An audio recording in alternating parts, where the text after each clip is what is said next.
Ça va? Non, si je réfléchis à ce que je veux dire en vrai, en termes de contenu. De quoi? Oui, tu veux peut-être plus développer, mais... Moi, c'est Lua Bouclier. Je travaille à la Lucarne Marianne depuis un peu plus de 2 ans.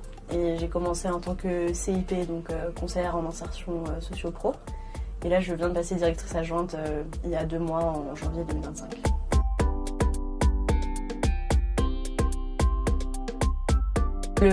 Le fait d'être CIP pendant 2 ans, ça m'a permis déjà de comprendre le fonctionnement de la Lucarne Marianne, puisque c'est un ACI, ce qui est une forme de structure particulière, mais aussi tous les partenaires dans le milieu prison-justice et les partenaires dans le milieu de l'insertion. Donc voilà, ces 2 années m'ont permis de bien comprendre le fonctionnement général de la structure et aussi de bien connaître les problématiques des personnes qu'on accompagne, que ce soit sociales, judiciaires, enfin tout ce qui peut toucher à ça, puisque j'étais directement avec eux là-dessus.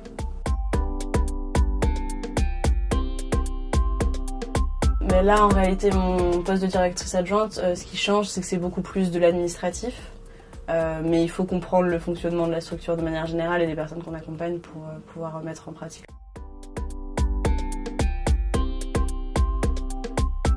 Alors, la Lucarne Marianne, c'est une association qui porte 2 ateliers chantiers d'insertion. Et les ateliers chantiers d'insertion, c'est un type de structure qui est destiné aux personnes qu'on considère comme éloignées de l'emploi. Les personnes qu'on considère comme éloignées de l'emploi, il y a plein de critères possibles, notamment le fait d'être au chômage depuis un certain temps, d'être au RSA. Mais voilà, c'est assez large. Les ateliers chantiers d'insertion fonctionnent de la manière où c'est un emploi, donc on a un salaire, un contrat de travail, etc. Mais que ça comprend aussi de la formation et un accompagnement socio-professionnel. Donc l'idée, c'est de réhabituer des gens qui sont considérés comme éloignés de l'emploi au monde du travail. Donc ça va de l'aide à trouver un logement, l'aide à faire ses démarches administratives, à avoir un suivi sur ces questions psy ou addictologue, enfin voilà.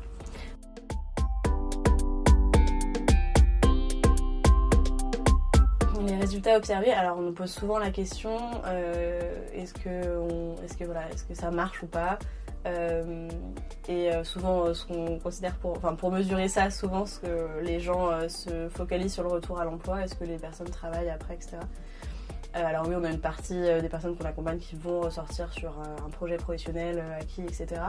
Après, c'est pas toujours le cas, mais nous, on considère aussi qu'il y a d'autres critères de réussite plus larges. On a certaines personnes qui ont des troubles psy et qui commencent à avoir un suivi médical et à se stabiliser, par exemple. C'est pas quelque chose qui est mesuré. Des personnes qui ont des problèmes d'addiction qui arrivent à s'en sortir, des personnes qui vont en tout cas sur différents aspects de leur vie avancer à certains niveaux, et c'est déjà bien. Voilà.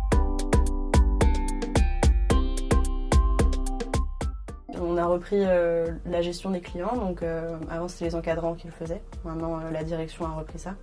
L'idée, c'est que moi je gère le développement client du studio Orphée et Lou elle s'occupe des clients du chantier ouvert. Donc je reprends la comptabilité quotidienne un peu de la structure. Il y a aussi une nouvelle mission un petit peu qui est la gestion des bénévoles. On travaille quand même avec pas mal de bénévoles qui interviennent notamment pour faire des ateliers. Quand même dans l'associatif, il y a toujours beaucoup de choses à faire, de démarches. Les recherches de subventions, ça prend aussi beaucoup de temps. Donc je pense que ça va être un rythme un petit peu intense. Surtout par rapport aux recherches de financement. Mais sinon, je suis très contente de faire ce rôle-là et puis ça va bien se passer. Voilà.